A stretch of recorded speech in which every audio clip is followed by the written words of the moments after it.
बाबा से निवेदन कर कर आओ। मुझे विश्वास है ज़्यादा से ज़्यादा अगर समय मेरे बाबा ने लिया ना तो 2 महीना, 1.5 महीना, 2.5 महीना, इससे ज़्यादा नहीं लेगा। बाबा कार्य सफल कर ही देगा, विश्वास रखकर। शिव एक बात श्रेष्ठता में कही गई है, सांप के फन में जहर होता है। बोलो सही है कि गलत है? मधुमक्खी के डंक में जहर होता है, सही है? बिच्छू की पूंछ में जहर होता है।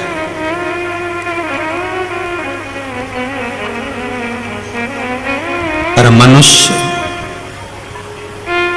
जो छल करने वाला होता है, कपट करने वाला होता है, एक दूसरे को धोखा देने वाला, झूठ बोलने वाला, छल करने वाला जो होता है, उसके तो रोम रोम में जहर होता है। कब कहां से डसेगा मालूम ही नहीं पड़ पाएगा। पर सांप को तो पहचान कर कह दोगे कि यह काटने वाला है। बोलो सही है कि गलत है? बिच्छू को देखकर डर जाओगे कि यह काटने वाला है। मधुमक्खी का डंक देखकर डर जाओगे कि मधुमक्खी काटने वाली है। इंसान को कैसे पहचानोगे कि यह काटने वाला है? मनुष्य को कैसे पहचानोगे कि यह काटेगा? मानव को कैसे पहचानोगे कि ये काटेगा? हो सकता है तुम्हारे नजदीक में रहता हो, तुम्हारे साथ में रहता हो और कई वर्षों तक साथ रह रहा हो, कब काट जाएगा आपको मालूम पड़ेगा? नहीं। सांप को देखकर भय जाएगा कि इस काट सकता है, बिच्छू काट सकता है, सांप, ये मधुमक्खी मुझे डंक मार सकती है, पर मनुष्य को कैसे पहचानोगे? तो शिव महापुराण की कथा एक बात बहुत सुंदर कहती है कि जितने विषैली हैं, मधुमक्खी शंकर जी के पास,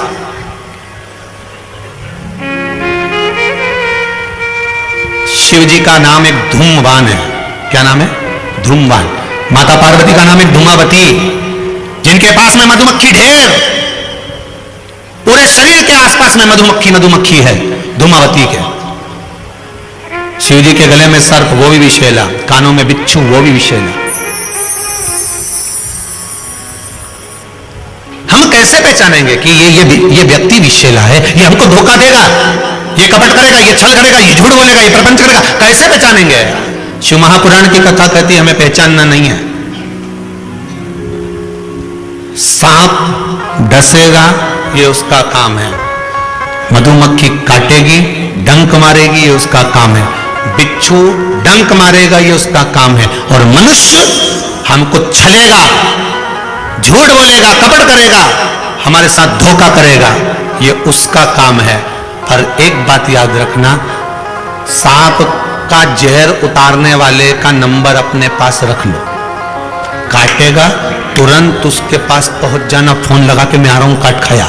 बिच्छू काटे, बिच्छू वाले का नंबर अपने पास रख लो, जैसे ही काटे तुरंत उसके पास पहुंच जाओ। मधुमक्खी काटे तुरंत उसके पास पहुंच जाओ। उसी तरह मनुष्य जब काटे तो श्री शिवाय नमस्तुभ्यम मंत्र याद रखना, बस जहर उतर जाए। शिव है, औघड़ी है, दयालु है, दातार है, कृपा का सागर है। महाराज, ऐसा कोई कार्य नहीं जो बाबा नहीं करता। एक बात अपने ध्यान में रखिएगा, जिस समय पर आपको लगे कि कोई समस्या बहुत बड़ी आके खड़ी हो गई है, और बहुत बड़ी समस्या, और आपकी दृष्टि में लग रहा है कि आपको ये समस्या बहुत बड़ी है, आपकी दृष्टि में आपको ऐसा महसूस हो रहा है कि ये समस्या बहुत बड़ी है और इसका कोई हल नहीं निकल रहा, सब जगह से होकर आ गए, हर जगह जाकर निवेदन कर लिया, विनती कर ली, और वो समस्या आपको लगता है कि बहुत बड़ी है, तो शिव महापुराण की कथा कहती है, महाराज बेलपत्री के पेड़ के नीचे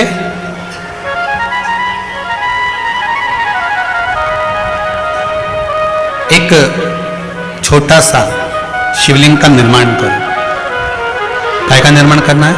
शिवलिंग का। अब बेलपत्री के पेड़ के नीचे आप अगर सोचो कि भाई मैं ब्राह्मण हूं, सफेद मिट्टी का शिवलिंग बनाना है, क्षत्रिय हूं, लाल मिट्टी का शिवलिंग बनाना है, या वैश्य हूं, पीली मिट्टी का शिवलिंग बनाना है, या शूद्र हूं तो काली मिट्टी का शिवलिंग का निर्माण करना है। शिव महापुराण की कथा कहती है, लिंग पुराण कहती है, नर्मदा पुराण कहती है कि बेलपत्री के पेड़ के नीचे आप जिस शिवलिंग का निर्माण करें उसके लिए आपका वर्ण नहीं देखना, आपको तो बेलपत्री के नीचे की ही मिट्टी ले लेना, फिर वो जिस कलर की।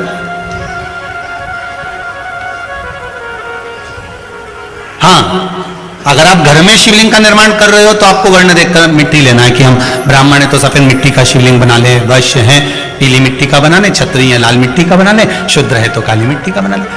पर अगर कोई समस्या बड़ी विकट है और आपको लगता है कि इसका कोई हल नजर नहीं आ रहा, इसका कोई हल ही नहीं दिख रहा है और ऐसा लग रहा है कि ये उलझते जा रही गुत्थी, अब सुलझना नहीं है, अब उलझते गए और लगे कि अब ये सुलझना नहीं है और अब ये कोई, हमने जितनों को बोला कोई नहीं सुलझा सका, हमने बहुत फोर्स सब लगा लिया। तब एक बेलपत्री के पेड़ के नीचे या तो सोमवार को या सोमवार की अष्टमी पड़े उस दिन या फिर प्रदोष के दिन, प्रदोष काल में शिवलिंग का निर्माण कर लो। और महाराज 5 सफेद फूल, थोड़ी सी काली तिल, एक यज्ञोपवीत, पंचामृत स्नान कराने के बाद बाबा को समर्पित कर बाबा से निवेदन कर घी का दिया लगाकर विनती कर उस शिवलिंग से निवेदन कर बाबा को अर्ध परिक्रमा देना है बेलपत्री की। कितनी परिक्रमा देना है? आधी परिक्रमा बेलपत्री की। आधी परिक्रमा कैसे? जैसे शिवलिंग का निर्माण आपने यहां करा तो सामने बैठकर अगर आप उठे हो तो आधा बेलपत्र के पीछे जाना और वापस लौट कर आ जाना, पूर्ण परिक्रमा नहीं, अर्ध परिक्रमा कर शिवलिंग को नमन कर दीप जब ठंडा हो जाए शिवलिंग को उठाकर निवेदन कर विश्राम कर दीजिए। उस कार्य को बोलकर शिवलिंग को जल में विसर्जन करना। कौन सा कार्य? जो सब दूर से आप हार गए और लगा कि अब इसके सिवाय कोई सार तत्व नहीं है, तब करना ये उपाय, तब करना इस उपाय। बाबा से निवेदन कर आओ। मुझे विश्वास है ज्यादा से ज्यादा अगर समय मेरे बाबा ने लिया ना तो 2 महीना, 1.5 महीना, 2.5 महीना, इससे ज्यादा नहीं लेगा। बाबा कार्य सफल कर ही देगा। विश्वास रखकर शिव की आराधना कर, करुणा सागर शंकर है। विश्वास रखकर आपने अगर भाव प्रकट कर, कोई भी उपाय आप कर रहे हैं उसमें आपकी विश्वासता होना चाहिए, उसमें आपका भरोसा होना चाहिए, उसमें आपकी दृढ़ता होना चाहिए।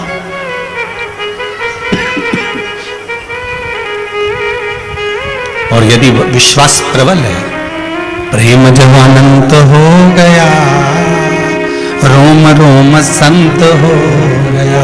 विश्वास जब दृढ़ होता है तो भगवान मिलता जरूर है। आपका भरोसा अगर दृढ़ है। शिव महापुराण में वृंदा का चरित्र आता है। जलंधर के जब प्राण छूटते हैं, वृंदा जब रोती है तो भगवान से कहती है कि आपने मेरा सात्वित्व डिगा दिया और मैंने आप पर विश्वास करा था।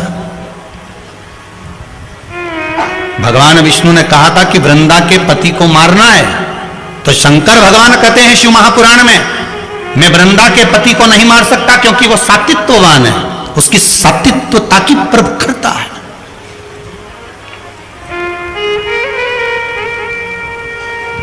और किसी भी रूप में प्रखरता रहे।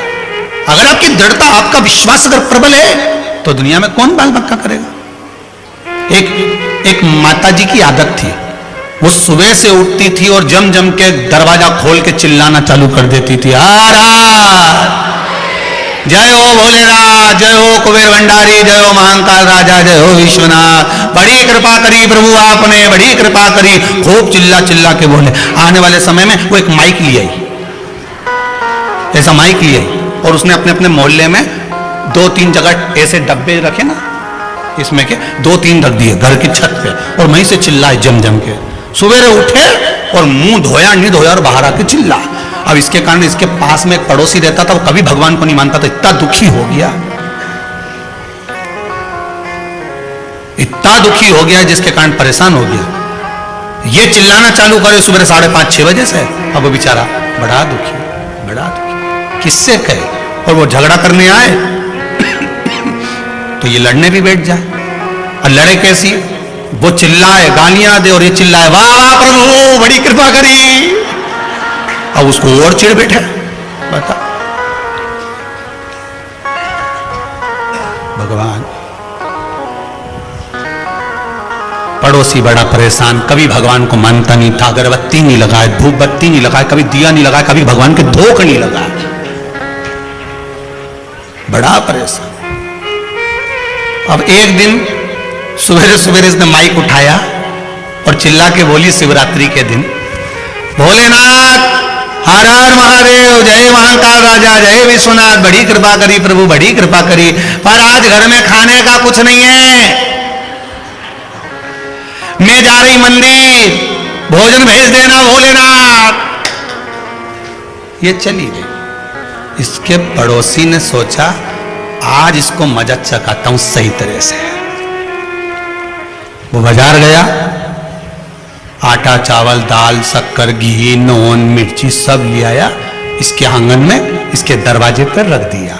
ये आई, इसने अंदर गई, जो देखा तो कहा दाल चावल सब्जी राई नून मिर्ची सब रखा था। फिर माइक लाई उठा के,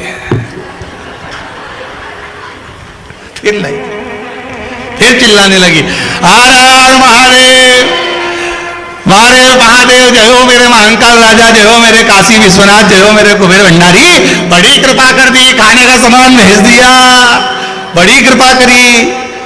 इतने में पड़ोसी दौड़कर आया, मूर्खों जैसी बात मत कर, कोई भगवान भगवान नहीं आया, वो तो मैं ला कर रखा, वो तो मैंने ला के रखा, तू तो भगवान से कह के गई थी, कहां का भगवान आ गया। इतने में इसने फिर माइक उठाया, हर हर महादेव, जय हो महाकाल राजा की, जय हो काशी विश्वनाथ की, जा खोलने से भी दान करवा दिया।